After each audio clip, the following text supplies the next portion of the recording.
رسول اللہ صلی اللہ علیہ وسلم واپس آئے۔ دو قسم کی روایات آتی ہیں، دونوں قسم کی روایات عرض کرنا چاہوں گا۔ رسول اللہ صلی اللہ علیہ وسلم واپس آئے، واپس آ کے کہا عثمان بن طلحہ ذرا چابیاں واپس کرو، چابیاں واپس کرو۔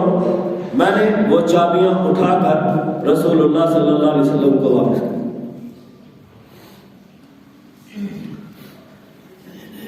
اور ایک روایت میں آتا ہے کہ میں نے پیغام بھیجا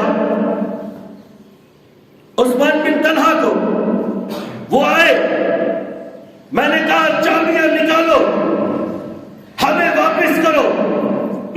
حضرت عثمان بن طلحہ چابیاں لے کر بھاگے، بیت اللہ کی چھت پہ چڑھ گئے۔ رسول اللہ نے علی المرتضیٰ کو حکم دیا، جا کے چابیاں لے کے آ۔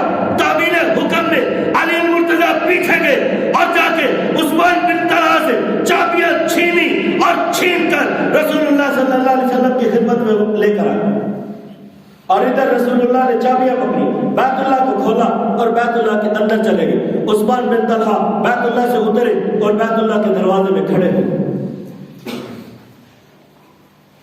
نبی علیہ السلام نے نماز پڑھی، نماز پڑھنے کے بعد بیت اللہ سے باہر آئے، بیت اللہ سے باہر آئے۔ آپ صلی اللہ علیہ وسلم نے فرمایا عثمان کہاں ہو، عثمان کہاں ہو؟ حضرت عثمان بن طلحہ آگے بڑھے، رسول اللہ صلی اللہ علیہ وسلم نے فرمایا یہ لے لو، ایک دن یہ چابیاں میرے ہاتھ میں ہوگی، میں جس کو چاہوں گا اس کے حوالے اور سپرد کر دوں گا۔ عثمان یہ چابیاں میرے ہاتھ میں اور میں تیرے حوالے کر رہا ہوں، یہ چابیاں لے لو۔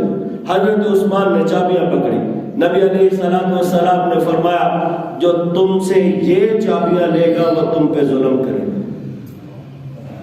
جو تم سے یہ چابیاں لے گا وہ تم پر ظلم کرے گا۔ کسی شخص کو اس بات کا حق حاصل نہیں ہے کہ وہ بیت اللہ کی کنجیاں اور چابیاں تم سے لے لے، اور یہ قیامت تک تمہارا خاندان بیت اللہ کو کھولنے اور بند کرنے کی ذمہ داری اٹھائے گا۔ پھر نبی علیہ السلام نے ایک ہدایت سے کہا بیت اللہ کی جو خدمت کے صلے میں تم کو مال ملے گا اس کو قواعد اور اصولوں کے مطابق استعمال کریں۔ حضرت عثمان بن طلحہ نے چابیاں پکڑی، جانے لگے، چابیاں پکڑی، چہرہ انور کو موڑ کر چند قدم اٹھائے، آواز آئی، مڑ کر دیکھا تو رسول اللہ صلی اللہ علیہ وسلم کی آواز تھی۔ آپ نے فرمایا عثمان، حضرت عثمان بھاگے ہوئے رسول اللہ کی خدمت، ابھی مسلمان نہیں آئے۔ حضور نے فرمایا عثمان جو بات میں نے تم سے کہی تھی پوری ہوئی کہ نہیں؟ جب پلٹ گئے آواز دے کر بلایا اور بلا کر پوچھا جو میں نے تم سے کہا تھا وہ بات پوری ہوئی کہ نہیں؟ حضرت عثمان سوچ میں پڑ گئے کہ حضور نے مجھ سے کیا کہا، کافی پرانا واقعہ ہے۔ یاد آیا کہ حضور نے ہجرت سے پہلے اسی دروازے پہ کھڑے ہو کے مجھ سے کہا تھا کہ ایک دن یہ چابیاں میرے ہاتھ میں ہوں گی، میں جس کو چاہوں گا دوں گا، مجھے روکنے والا کوئی نہیں ہوگا۔ وہ بات پوری ہوئی کہ نہیں؟ حضرت عثمان نے کو جب یہ یاد آئی، بھاگے ہوئے رسول اللہ صلی اللہ علیہ وسلم کے ہاتھوں میں ہاتھ دے کر کہنے لگے اشہد ان لا الہ الا اللہ و اشہد ان محمدا عبدہ و رسولہ، کلمہ پڑھا اور مسلمان ہو۔ حضرت عمر فاروق رضی اللہ تعالیٰ عنہ فرماتے ہیں کہ جب رسول اللہ صلی اللہ علیہ وسلم بیت اللہ شریف سے باہر نکل رہے تھے تو آپ کی زبان پر یہ آیت تھی ان اللہ یأمرکم ان تؤدوا الامانات الی اہلہا، اللہ تم کو حکم دیتا ہے کہ امانتوں کو ان کے اہل کے، امانت والوں کے سپرد کریں۔ حضرت عمر فرماتے ہیں آج سے پہلے رسول اللہ صلی اللہ علیہ وسلم کی زبان فیض ترجمان سے کبھی یہ آیت نہیں سنی، کبھی یہ آیت نہیں سنی، آج ہی رسول اللہ صلی اللہ علیہ وسلم کی زبان سے سنی، اور ہم نے سمجھا کہ یہ قرآن حکیم کی کوئی آیت ہے، اللہ کا کوئی حکم ہے جو جوف کعبہ، جب آپ کعبہ کے اندر داخل ہوئے اس وقت نازل ہوا، اور آپ جب باہر نکل رہے تھے تو آپ کی زبان فیض ترجمان پر یہ کلمات جاری تھے۔ تو رسول اللہ صلی اللہ علیہ وسلم جو ہی بیت اللہ سے باہر نکلے، آتے ہی عثمان کو آواز دی اور آواز دے کر کہا یہ چابیاں تمہارے حوالے کرتا ہوں، یہ چابیاں تمہارے سپرد کرتا ہوں۔ اور وہ بات مجھے میرے ذہن میں آ گئی کہ جب رسول اللہ نے حضرت عثمان سے کہا تھا چابیاں ہمارے حوالے کرو، تو حضرت عثمان نے چابیاں رسول اللہ کو حوالے کرتے ہوئے یہ جملہ کہا تھا، یا رسول اللہ صلی اللہ علیہ وسلم یہ چابیاں بطور امانت آپ کے سپرد کرتا ہوں، یہ چابیاں بطور امانت آپ کے سپرد کرتا ہوں۔ حالانکہ حضرت عثمان کا اس وقت یہ جملہ کہنا کوئی حیثیت نہیں رکھتا تھا، رسول اللہ صلی اللہ علیہ وسلم کو کلی طور پر ہر طرح سے اختیار حاصل تھا، جو چاہے کر دے، لیکن رسول اللہ صلی اللہ علیہ وسلم نے قرآن حکیم کی آیت امانت، صورت امانت کی پاسداری کی رعایت رکھی کہ رسول اللہ صلی اللہ علیہ وسلم کو ہدایت کی گئی تھی کہ یہ انہی کے سپرد کر دو جن سے،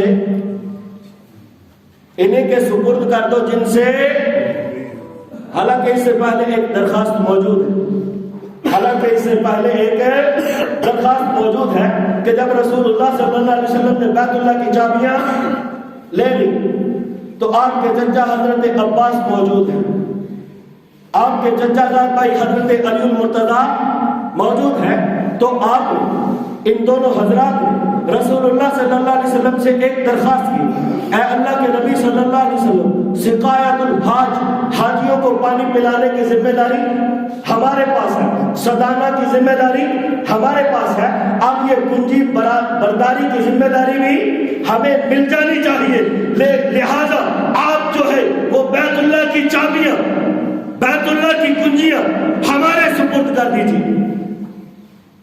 تو رسول اللہ صلی اللہ علیہ وسلم نے ان دونوں حضرات سے قرابت داری ہونے کے باوجود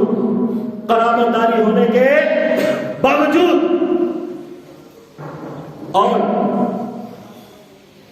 ان کے پاس ذمہ داریاں ہونے کے باوجود رسول اللہ صلی اللہ علیہ وسلم نے آیت امانت، صورت امانت کی اتنی پاسداری کی کہ جیسا آپ کو ہدایت کیا گیا تھا ویسے ہی آپ نے کر دیا، اور چابیاں حضرت عثمان بن طلحہ کے سپرد کر دیا۔ یہ بات سمجھ آتی ہے؟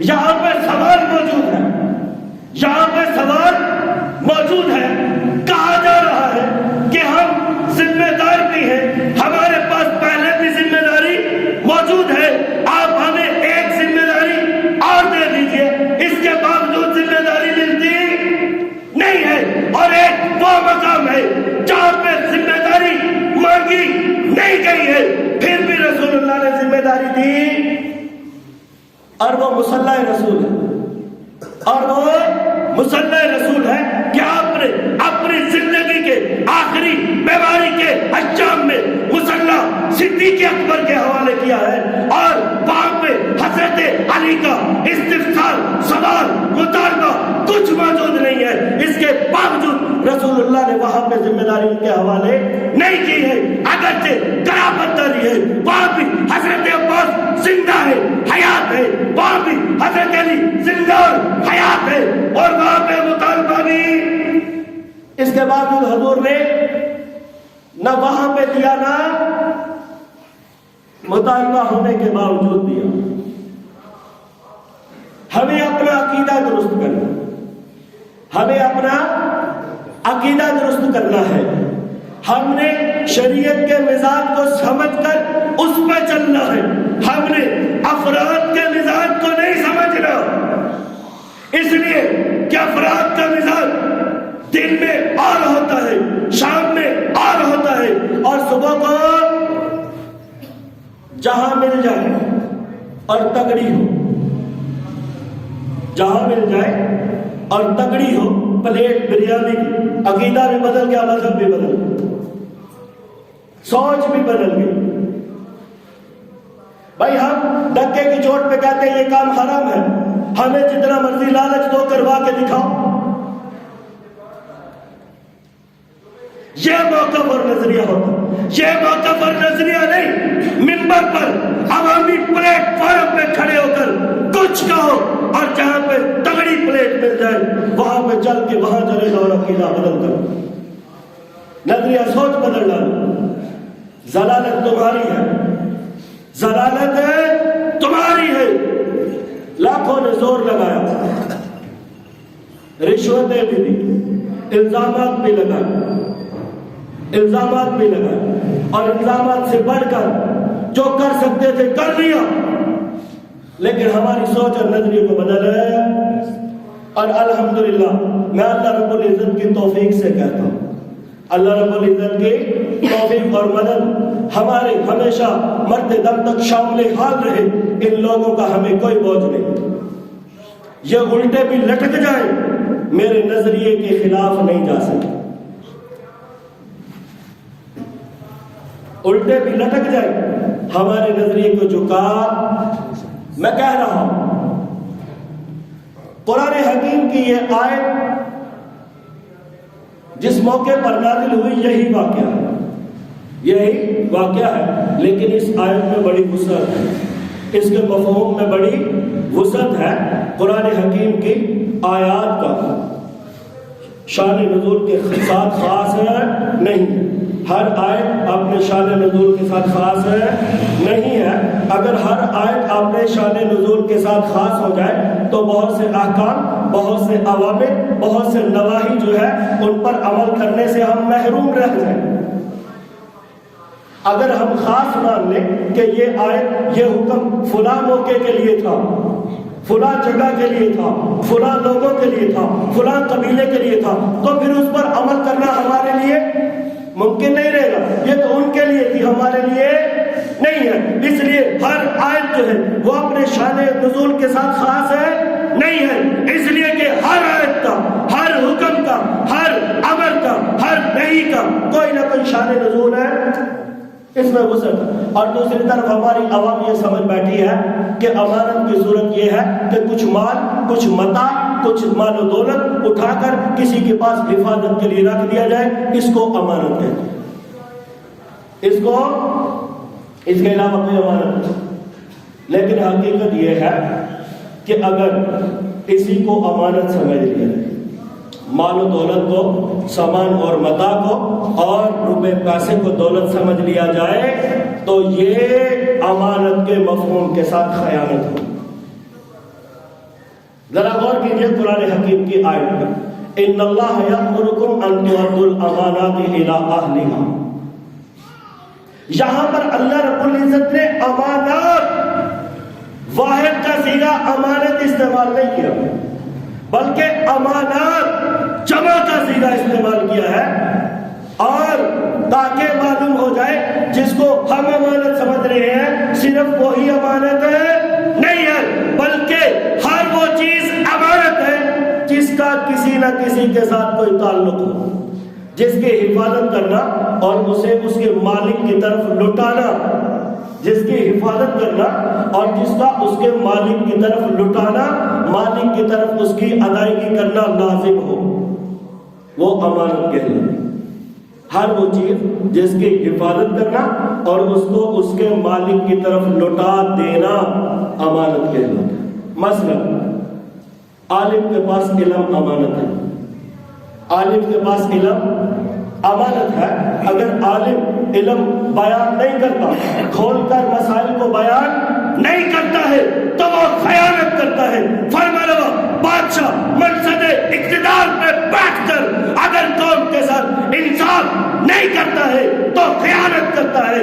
اسی طرح افسر عہدیدار کرسی اقتدار پہ بیٹھ کر لوگوں کے حقوق کی بات نہیں کرتا ہے، انصاف نہیں کرتا ہے، لوگوں تک ان کے احکامات کو، ان کے مناسب کو نہیں پہنچاتا ہے، تو وہ خیانت کرتا ہے. صاحب ثروت مالدار کے پاس مال امانت ہے، اگر زکات نہیں دیتا ہے خیانت کرتا ہے، صدقات نہیں دیتا ہے خیانت کرتا ہے، غربا فقراء مساکین کا خیال نہیں رکھتا ہے خیانت کرتا ہے. استاد کے پاس شاگرد امانت ہے، استاد کے پاس شاگرد ہے امانت ہے. اگر وہ شاگرد کی اچھی تربیت ہے، شاگرد کو سب کچھ بتاتا نہیں ہے بلکہ ایک کنویں کا مینڈل بنا لیتا ہے، وہ بھی خیانت کرتا ہے، وہ بھی خیانت. میں کھل کر بات کرتا ہوں. حضرت مولانا الیاس دومل صاحب دعوت برکاتہ اللہ علیہ وہ فرماتے ہیں کہ دو بندے مصلحت کا شکار ہوتے ہیں، دو بندے مصلحت کا شکار ہوتے ہیں. ایک وہ جس کو آتا کچھ نہیں تو وہ کہتا ہے مصلحت کا تقاضا میں کچھ نہ ہو، آتا جاتا خود کو کچھ نہیں اور کیا رہا ہے مصلحت کا تقاضا کچھ نہ ہو. اور دوسرا وہ جو بزدل اور ڈرپوک ہے اپنے موقف کو بیان نہیں کر سکتا ہے، وہ کہتا ہے مصلحت کا تقاضا کچھ نہ ہو. مصلحت کا تقاضا ہے کچھ نہ دو. بھائی حضور موجود ہیں، ذرا مصلحت آپ مجھے بتاؤ حضور سے بڑا کوئی صوفی ہے؟ حضور سے بڑا کوئی صوفی ہے؟ حضرت عمر فاروق نے اسلام قبول کیا، قبول کر لیا، نماز کا وقت ہو گیا تو حضرت عمر فاروق نے کیا کہا، یا رسول اللہ اب چھپ کر بند کمروں میں، پہاڑیوں میں، کوٹھیوں میں، غاروں میں نمازیں بلکہ کہاں پڑھیں گے؟ بیت اللہ. اور اعلان کیا کیا، بھائی کوئی سامنے آیا بچوں کو یتیم کروا لے گا، کوئی سامنے آیا بیوی کو بیوہ کروا لے گا، اب نماز ہم وہیں پڑھیں گے. نماز ہم کون کہہ رہا ہے؟ حضرت عمر فاروق. کس کے سامنے کہہ رہا ہے؟ رسول اللہ صلی اللہ علیہ وسلم. اور بتاؤ حضور سمجھا سکتے تھے نا عمر بھائی نہیں نہ عمر ایسا کام نہ کرنا، فتنہ ہوگا، انتشار ہوگا، لڑائی ہوگی، بدزنی پیدا ہوگی، سمجھا سکتے تھے نا. لیکن آپ حضور سے بڑے صوفی ہیں. آج کے جو صوفی ہیں حضور سے بڑے مصلحت پسند صوفی ہیں جو چاہتے نہیں کہ قوم کے پاس کچھ پہنچ جائے. جب تم نہیں پہنچانے دو گے تو خدا کی قسم یاد رکھو یہ نسل سوشل میڈیا سے تباہ ہو رہی ہے اور اپنے عقائد کو خراب کر رہی ہے. سوشل میڈیا نے اس قوم کے نظریات کو بگاڑ دیا، اس کی سوچ کو بگاڑ دیا، اس کے اعمال کو بگاڑ دیا، اس کے نظریے کا بیڑا غرق کر دیا. ذمہ دار تم صوفی ہو جو مولوی کو منبر پہ بولنے نہیں دیتے. تو مولوی کو پکڑو تو خدا را ہمیں سچی بات بتاؤ، خدا را ہمیں ککیوں کے چڑیوں کے واقعات نہ سناؤ. وہ چڑی اڑی اڑتی گئی 7 سال تک سفر کر کے واپس آئی، واپس آ کے ایک پنجرے میں بیٹھی، انڈا دیا، وہ سونے کا نکلا، 10 کروڑ کا بکا. تو شرم کرو، منبر رسول کا تقدس پامال نہ کرو. یہ امانت ہے، یہ امانت ہے. حدیث میں آتا ہے کہ رسول اللہ منبر پہ بیٹھ کے جب گفتگو کرتے تھے تو آپ کے سینے سے ایسے آواز آتی تھی کہ جیسے ہنڈیا میں پانی ابل رہا اور جوش مار رہا ہو. کون سی صوفیت ہمیں سکھا رہی ہے؟ کون سی صوفیت ہمیں سکھا رہی ہے؟ ہر وہ عمل جس کو کسی کے جس کی حفاظت کرنا اور اس کے مالک کی طرف لٹانا لازم اور ضروری ہو وہ امانت ہے. استاد کے بعد شاگرد امانت ہے، باپ کے پاس اولاد امانت ہے، اور بیوی کے پاس عزت و آبرو امانت ہے، اور ہر انسان کے پاس اس کی جان امانت ہے جس کی حفاظت کرنا لازم ہو رہا ہے. انسان کے پاس اس کا جسم امانت ہے جس کی حفاظت کرنا لازم ہو رہا ہے، ضروری ہے. انسان کے پاس اس کے اعضاء امانت ہے جن کی حفاظت کرنا لازم ہو رہا ہے، ضروری ہے. یہ جو آپ لوگوں کو کہتے ہیں نا مرنے کے بعد آنکھ ودیعت کر جانا، مرنے کے بعد آنکھ ہے ودیعت کر دینا، اپنا کوئی عضو دے دینا، اپنا دل دے دینا، اپنا گردہ دے دینا، اپنی کھوپڑی سے مغز نکال کے دے. بھائی اتنی ہمت ہے تو زندگی میں ایک آنکھ دے دو نا، ایک سے تم ٹکراؤ ایک سے وہ.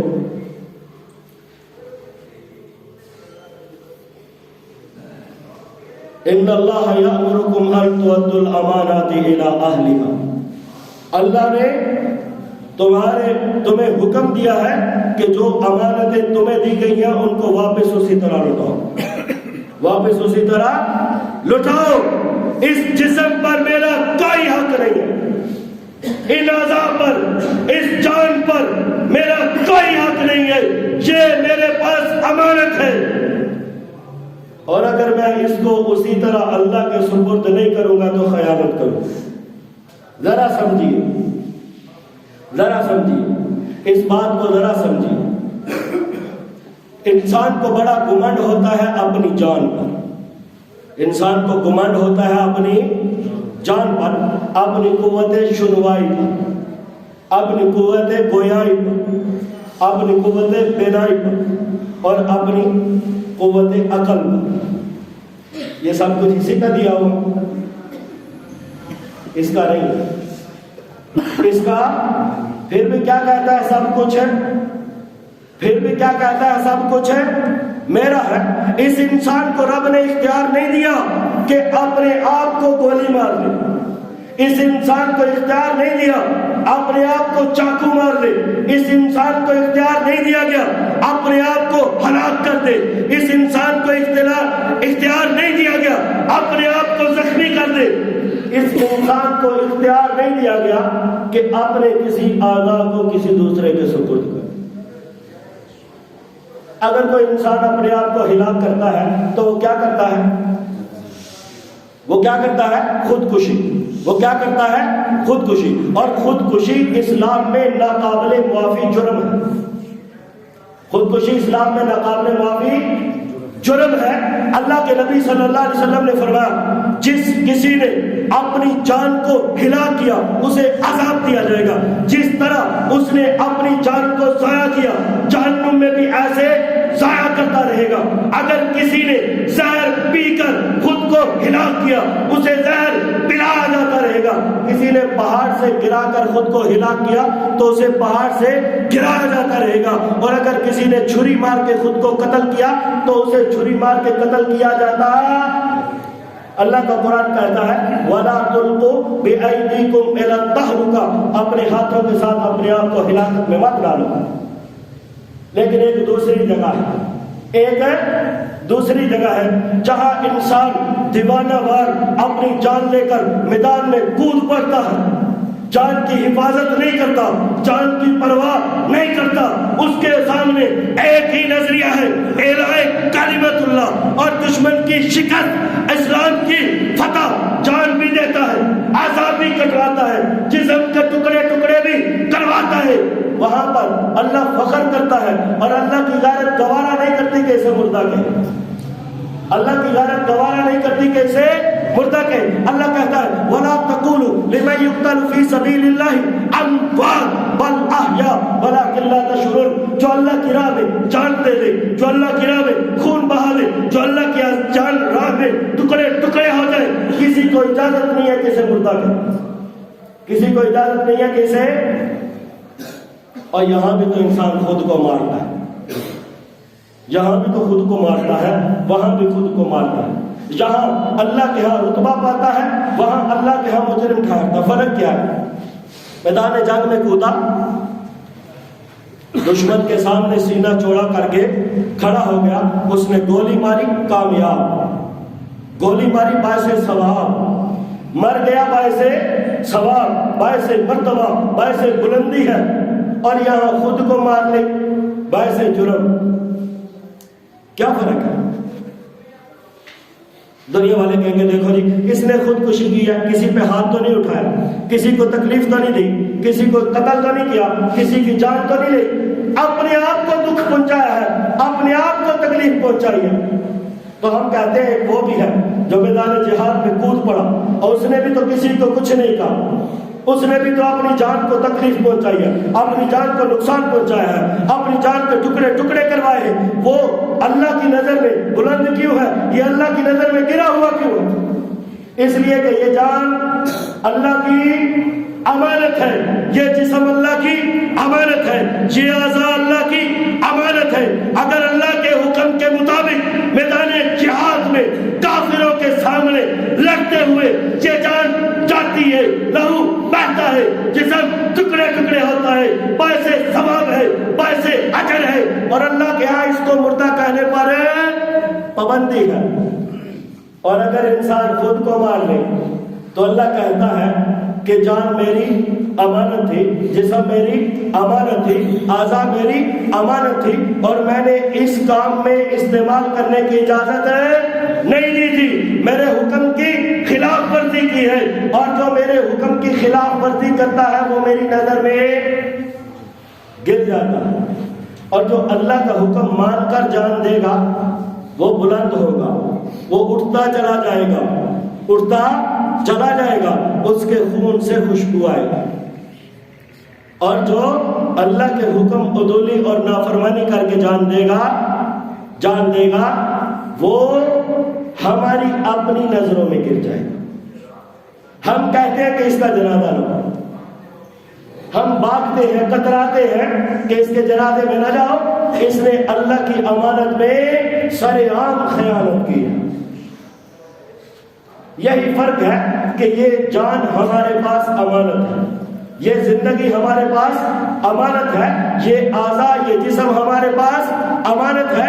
اگر اللہ کے حکم کے مطابق استعمال ہوں گے تو باعث اجر و ثواب، باعث مرتبہ و مقام ہے، اور اگر اللہ کے حکم کے مطابق استعمال نہیں ہوں گے تو پھر باعث نفرت ہے، باعث حقارت ہے، اللہ کی نظر میں گرا ہوا ہے، نہ دنیا میں کامیاب ہے نہ آخرت میں کامیاب ہے۔ لہذا یہ جو آج اخبارات میں چل رہا ہے نا کام کہ وہ مرنے سے پہلے آنکھیں ہدیہ کر دو گورنمنٹ کو، آگے اندھی ہے، کیا کرو گے مزید دے کر؟ مزید دے کر کیا کرو گے؟ حضرت عمر فاروق نے نکالا فرات کے کنارے میں ایک کتا پیاسا کر گیا تو قیامت کے دن حضرت عمر سے پوچھ ہوگی، پکڑ ہوگی، یہاں ساری دنیا بھوکی مار رہی ہے، کہتا مزید آنکھیں دے دو، پیچھے لگا نہیں۔ نوائے وقت کے اشتہارات میں کوئی توجہ نہ کی۔ یہ اعضاء اللہ کی امانت ہے، اور اعضاء کو ہدیہ کرنا، اعضاء کو ودیعت کرنا، اعضاء کو مرتے وقت کسی کے لیے دے جانا جائز نہیں ہے، اور ہم کسی صورت یہ کام نہیں کریں گے، اس لیے کہ ہمیں اللہ کے حکم کے مطابق چلنا ہے۔ اللہ پاک ہمیں سمجھنے کی، عمل کرنے کی توفیق۔